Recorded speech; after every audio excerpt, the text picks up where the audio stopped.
Hey, what are you doing? Look at me. The bloody thing's turned around on me. Ah, you pressed the wrong thing. So nice. Yeah. Heary, heary. Our plan today is to head over to Port Arthur. Port Arthur is a very, very big stop that I want to do in this trip. Port Arthur has a lot of historical relevance to Australia, being the penal colony of Australia and a tragedy in 1996 that I'll let you guys research about. I can't put on YouTube, but it was a horrible time in Australia. I've never seen snow in my life, and that looks gorgeous.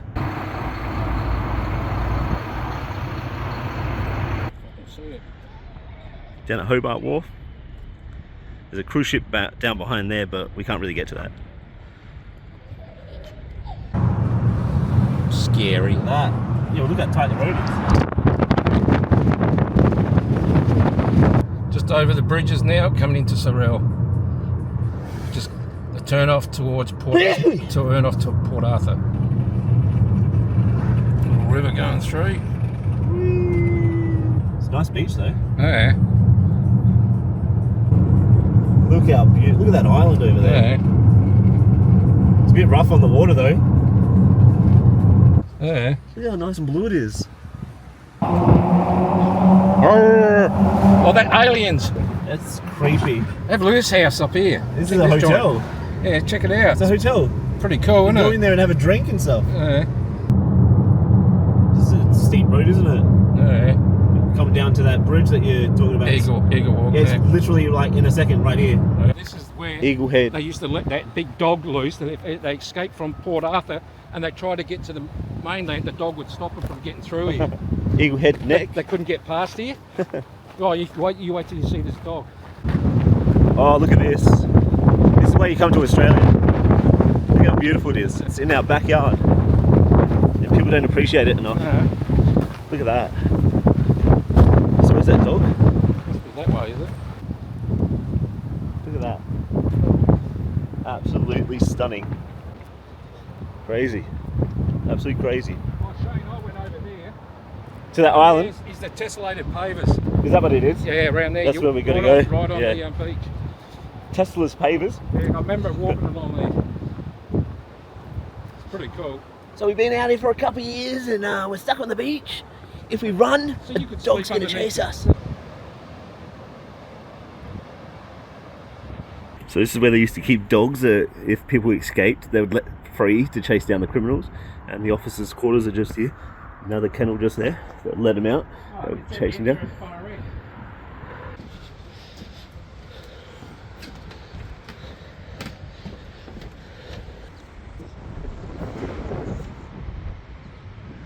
Kind of creepy in there.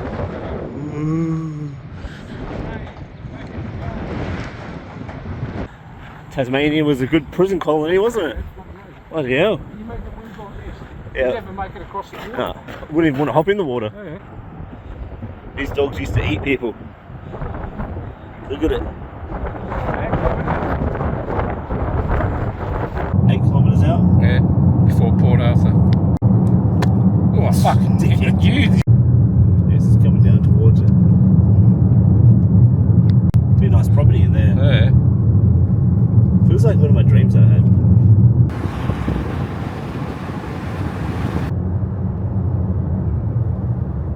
Almost there. Overflow parking, I guess we go further? Or? Yeah, just keep going.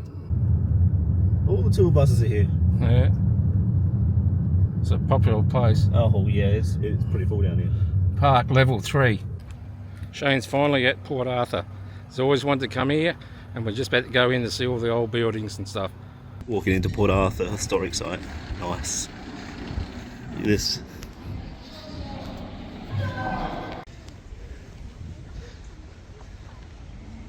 That's crazy. Port Arthur prison.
So peaceful, they seem so peaceful here. Like a castle thing around there. Like, A tower. must be the watchtower. Look at that watchtower just up there, old school. In the prison quarters, which would have had multiple levels. Shane's gone, he's on his way, he's so glad he's here. I can't even see him anymore now. Well, there he is. So as Dad and I recorded from different perspectives, I was super excited to walk around this place. I can tell you now, I've been locked in doing nothing for so long that this adventure has meant the world to me. Walking into the penitentiary. Look at this. So well maintained. Absolutely gorgeous. Got a fire. Beautiful ceilings. And Dad.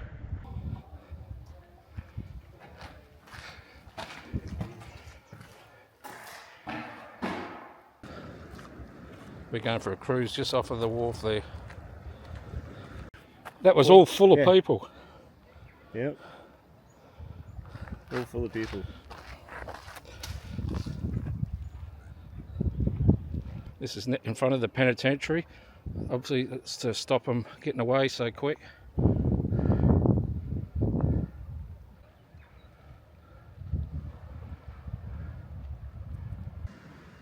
God, who would want to get out of prison here? Look at the views they got. This is where we're going for the cruise.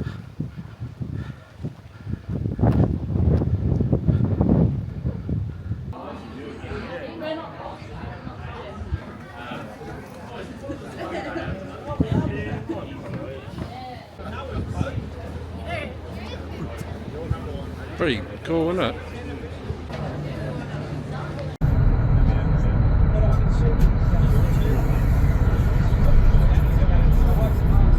It's moving quick, isn't it? As we cruise around an island called the Dead Man's Island, where all the convicts were placed after dying because the people that lived here didn't believe that they deserved to be buried on the mainland. It puts into perspective that life is short, and if you let stress and anxiety stop you from doing the things you want to do in life and adventure the world and live your life, you'll be dead within no time, and you need to get out there. Get out of the shadows of your own anxiety. Oh, that's a lot better. Don't drop my camera, please. Alright, I'm hanging on to a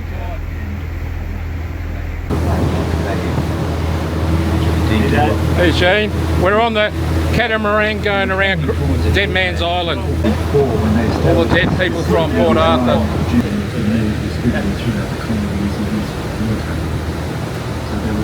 This includes water, even materials for their trades, rations, etc. So this almost guaranteed. It's quite hot as well. I'm not sure, I think they do. Does he stop? No, we're on the island.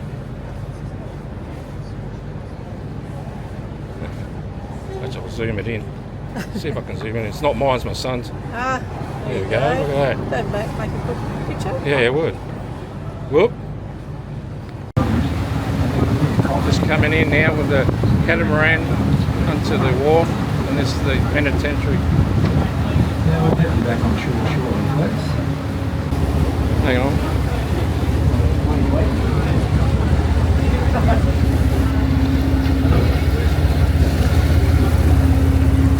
He's really putting in effort to try and walk, but he's struggling. He's old now, he's 63, so he's, got a lot of injuries.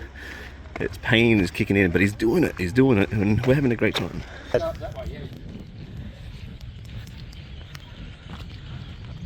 Oh, more stairs. Dad's worst enemy is the stairs. Natural born enemy. Absolutely That's beautiful. so cool. Absolutely beautiful. Military office, or military officers' quarters. At the top, Port Arthur. Look at that. Look at the view, Dad, with the trees.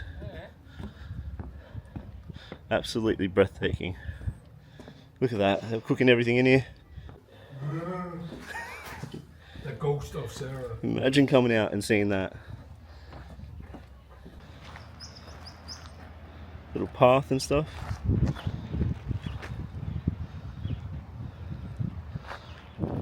Absolutely gorgeous. Absolutely gorgeous. Oops, sorry. What's that little camera, matey? I've never seen one. And I record. So see how I'm looking and the screen just looks straight? I got that. See how it's not moving up and down? It's just staying still completely. Because this lens stays and tracks a specific spot. So I can just spin around like this and it's absolutely smooth. And then I can switch it like this and go, I won't put you on it, but I can switch it to me. And then I can switch it back. Amazing, isn't it? Technology these days. On and just walk around and it follows you everywhere. I'd like to, but we don't talk. Oh, we're at the top. I'm not going up any higher. No, that looks like a paddock. We're going to go up to this viewing Yeah. thing. Oh shit, I'm falling over the edge. Oh, what a day. Meeting amazing people. People were so kind and nice. So nice. All you have to do is just talk to them. But you don't know where they come Everyone from. that I've run into in the elevator and the trip to this so far, I've just talked to. Yeah, it's And good. they've been nervous, but then they get better. Look at that. Oh, I am stuffed. Absolutely ridiculous. Absolutely ridiculous. Ooh. Oops, sorry. Whoop, whoop. Well, it's beautiful grass up here. Yeah. Nice and thick. And... Oh, look at these. These were buildings here too. And Yeah. here, along here, they're all gone. Absolutely insane. So if you try to escape this way, you take ages because it's hilly. Yep. Oh, there's a motel there showing. Oh, wow. So nice. Have a good day. Enjoy. Go on. Ooh, that looks sick. No, it's not going to do it. Yeah, I can see it. Can you? Yeah, that's pretty cool. It's a signal thing. Yeah. Signal them on the top of the hill. Yeah. You just go and pull it. Shane's gone that way. So we switch it and we go this. And we go, There you go. convicts are that way. Hey, what are you doing? Look at me. The bloody thing's turned around on me. Ah, you pressed the wrong thing. Yeah.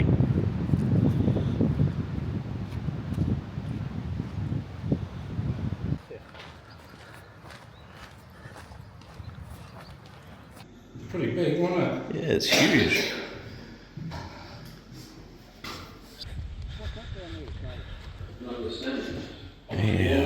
Distance of nearly half a mile. Suddenly find oneself reminded by the presence of so many fellow convicts of a sort of companionship which makes it exciting. Just in case he goes ass up, we can capture it on video. Or if I do. Oh shit, that's steep.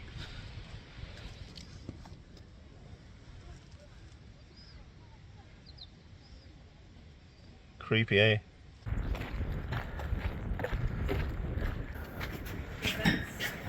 What happened back then? You did the wrong thing?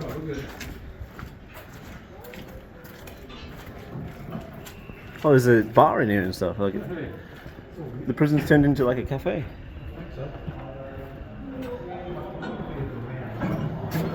Oh wow!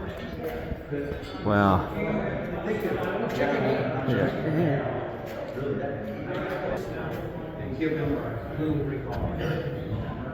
So you are no longer Justin, you are now number 10.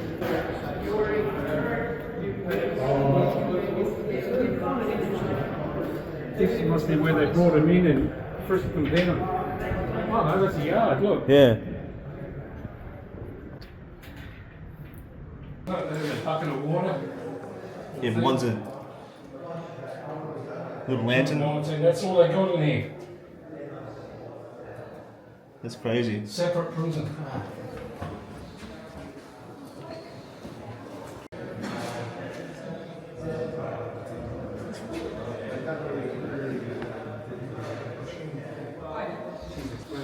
There's a lot, imagine walking down here as a prisoner, or as a warden, like, dinner time. Another one. Sorry, I don't need to go in there. Oh wow! Look at it all. Oh, well, that's all the people. That's crazy. That's how many were here. It's a big room.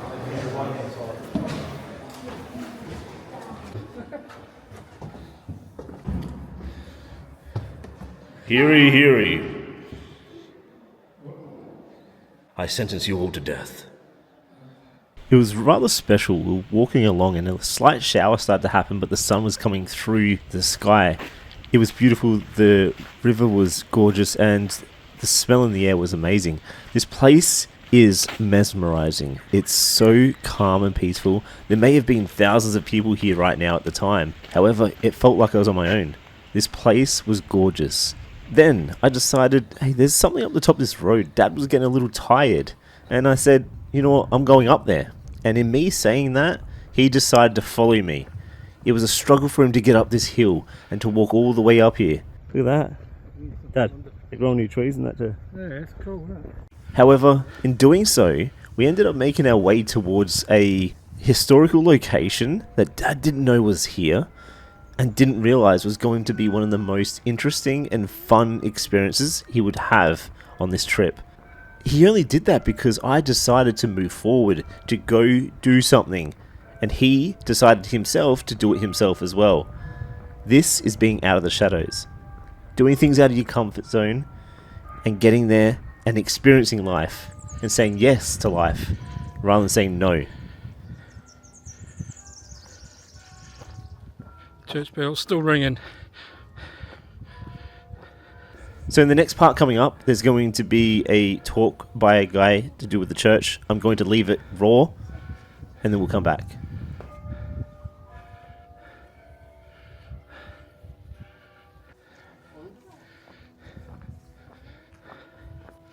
That's a big tree.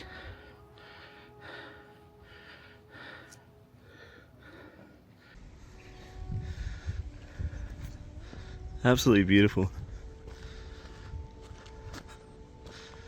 Absolutely beautiful.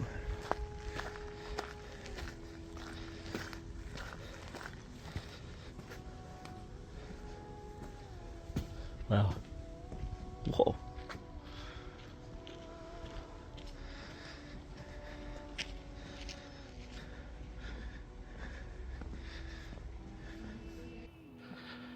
This is a church. Still got a bell chiming up there. Or it's the ghost that never laid.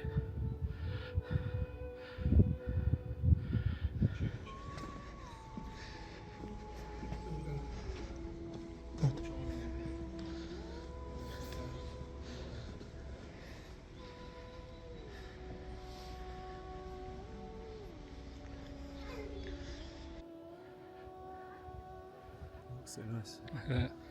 Yeah, it's beautiful, isn't it? Yeah. Look up a little bit more. I'll see if I can zoom back a bit. You don't zoom. No, you just look up a little bit. That's what the wide angle lens would be good for. So epic. Yeah. I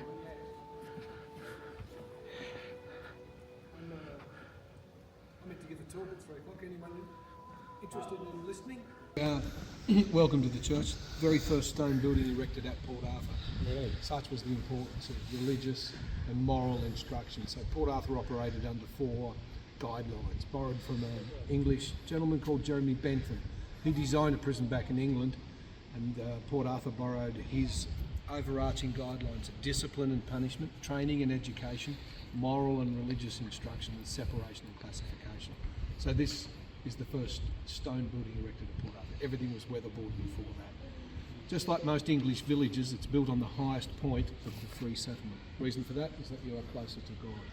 And the only thing different about this and an English church is there would be an adjacent cemetery.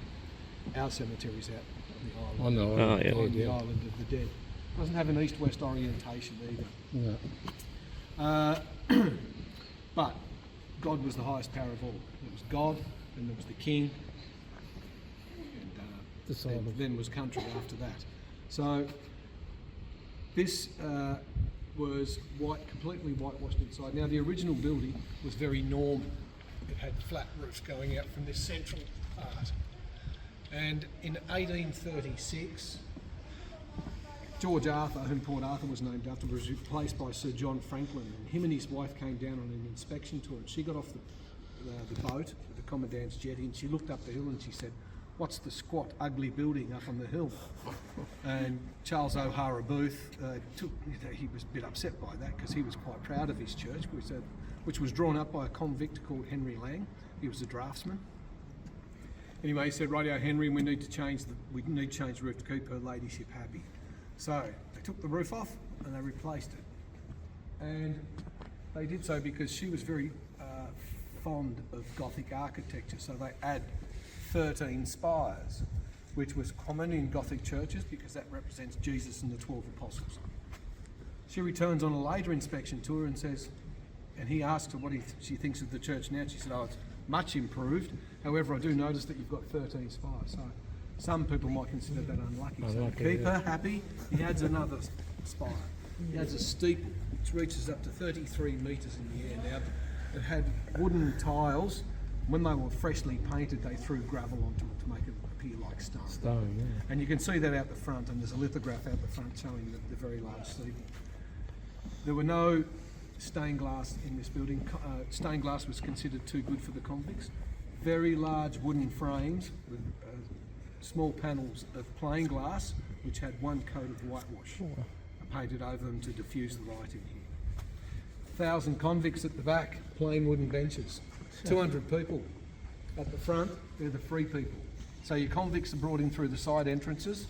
That's because the light living in, not worthy of entering a holy place through the front entrance. That is only for the free people. Now, it's well recorded that the females in the free settlement felt very unnerved by the gaze of 1,000 convicts falling on them. So to make them feel safe, they separated them by 10-foot high burlap curtains which run the entire length of the building. So the free people are sitting here separated from the convicts that are there. And then the priest is 13 feet in the air, 3-storey pulpit. Now each level had a different purpose. Yeah. I know that the first level was for reading. I know that the top was for delivering the sermons. I'm not sure what they did on the second level, but he's up there and he's delivering his hellfire and brimstone sermons. Turn your life around, repent your sins or you will burn in hell, that type of thing. And he's roaring it. One of the commissariat here wrote in his diary that after divine service one Sunday, such was the volume of the priest that his head ached. Now, simply known as the church. Now, it's deliberately never named nor consecrated. Maybe it wasn't consecrated because there were 2 murders during the construction of the church. And when it says deliberately never named, there were religious differences. Church of England wanted to name it. The Protestants wanted to name it. The Catholics even put their hand up. But Charles O'Hara Booth, the commandant here, said, "No, we're not going to name it. You're all going to use the same church to worship in. You'll just use it at different times." Now, this went swimmingly well for the first few years until a gentleman called Richard Jones, who was an Irish Catholic thief. He was sent to Port Arthur for burglary.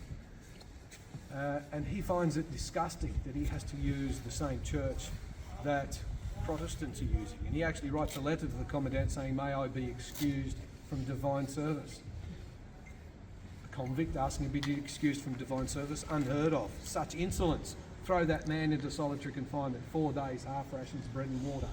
Forced to come to divine service the following Sunday, he gets up, he walks out. He gets 50 lashes from the Cat o' Nine Tails for that action. Now, he was most upset because in 1828, the Religious Tolerance Act had been passed in Great Britain. Catholics had been persecuted for hundreds of years. Catholics had been executed, all thanks due to Henry VIII, who had created the Church of England just so he could divorce his wife. However, due to this protest, Richard Jones is very persistent. Now, every 3 months at Port Arthur, convicts are permitted to write a letter. If you cannot write, someone will scribe it for you. So he wants to write a letter of complaint to the colonial secretary, saying that his religious freedoms are being violated. And he uses the wrong form.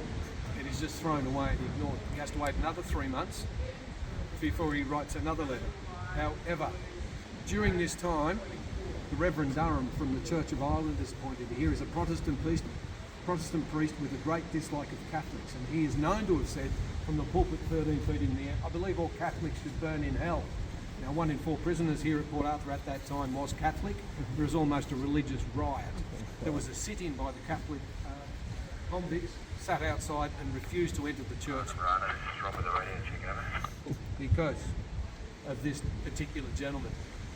But to keep things calm, they appoint a Catholic chaplain. The Catholics would worship in the prisoners' mess hall until such time as they actually build a Catholic chapel in the very large penitentiary. And when you get down behind that very large building, there's a glass walkway that leads up and into the building onto the 3rd floor. That is the original entrance to the Catholic chapel. The bells, 7 of the 8 original bells cast here at Port Arthur, and they are believed to have been the very first set of bells cast in Australia. Bells had been cast, but only in singles. There's 8 bells cast here. After the settlement closed, those 8 bells were loaned out to the New Norfolk municipality, and they were placed in municipal buildings and churches. In 1972, there was a report of where the 8th bell was. Now, there were 7 of the 8 original bells. The 8th bell was in a small cafe in a town called Medina, and every time a UFO was spotted, they would ring the bell. So the standing joke amongst us guides is that the aliens have come and stolen it. So we're going to let them know that. The other standing joke amongst us guides is that you can still get married in this church, so you can still get a life sentence here. This condition. So in 1884, there was a caretaker who was appointed to look after these 2 houses out here. And he had raked up some leaves from the oak tree. He set fire to them. The wind picked up. Wooden shingle roof. Every building at Port Arthur had a wooden shingle roof, so the embers flew onto the roof, which then the roof catches fire. And despite the heroic and valiant efforts of the local settlers to save their church, the roof collapses in, all the wooden fittings are soon on fire and the building is gutted. That gentleman, that caretaker, was charged with arson. He was taken to Hobart and put on trial. He was found not guilty. During his trial, he meets his future wife. They return to Port Arthur, they start their family, and then 31 years after that, in 1917, he was one of 3 of the first officially government-appointed guides here at Port Arthur. And wouldn't you have loved to have been on one of his tours as he went to the church? What happened to the church? I accidentally burnt it down. It wasn't arson. Anyway, thank you for visiting Port Arthur, and thanks for listening to my talk. Appreciate it. Thank you. Enjoy the rest of your day. Stay warm. Oh wow, the bells are right here. The bells are right here.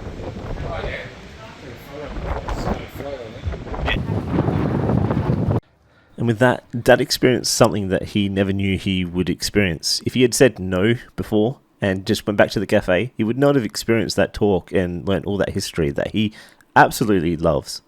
So, in April 28th, 1996. There's the old cafe, Port Arthur Cafe, where Martin Bryant killed all those people.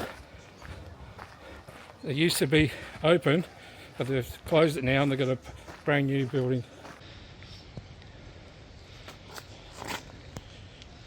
It was such a tragedy.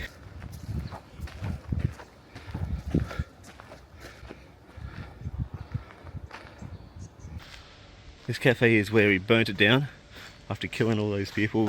Then went into the car park and did the same thing.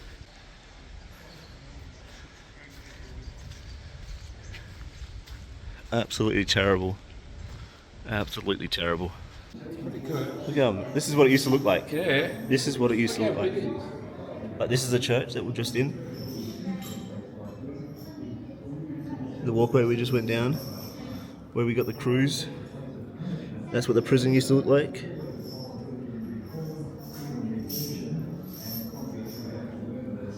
The old ship that they used to come on. The old prison up there.